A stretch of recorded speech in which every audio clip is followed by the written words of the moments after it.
In today's video, I'm going to teach you how to offer meeting times directly in Gmail using Google Calendar. If you want to make scheduling easier without going back and forth over email, this is a really useful feature. Instead of typing out your availability manually, Gmail can pull in time options from your calendar and place them right into your message. That way, the person receiving your email can simply review the options and choose a time that works. To get started, open Gmail and create a new email message. You can do this from your inbox by clicking to compose a new message. Once the email draft is open, look for the calendar icon in the compose window. In some versions of Gmail, you may instead need to click the More Options menu to find the calendar related tools. The goal here is to access the scheduling feature from inside the email itself.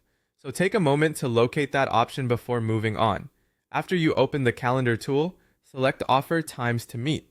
This tells Gmail that you want to suggest available meeting times rather than inserting a specific event or sending a regular calendar invite. It's especially helpful when you're still trying to agree on a time and want to give the other person flexibility. Next, choose the dates and times when you're available. Gmail will let you pull these options from your calendar, which helps you avoid suggesting times that are already busy. As you select your availability, try to be clear and intentional.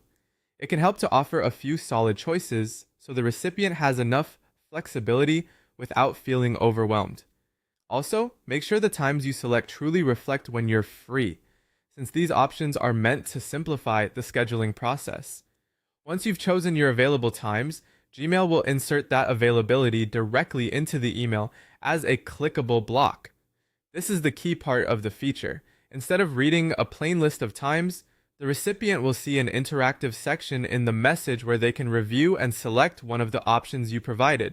It looks cleaner, feels more professional, and can speed up the process of confirming a meeting.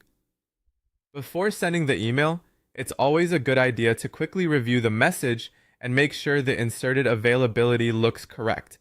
Then send it off, and your recipient can choose a time straight from the email. That's how to offer times to meet in Gmail using Google Calendar in a simple and efficient way.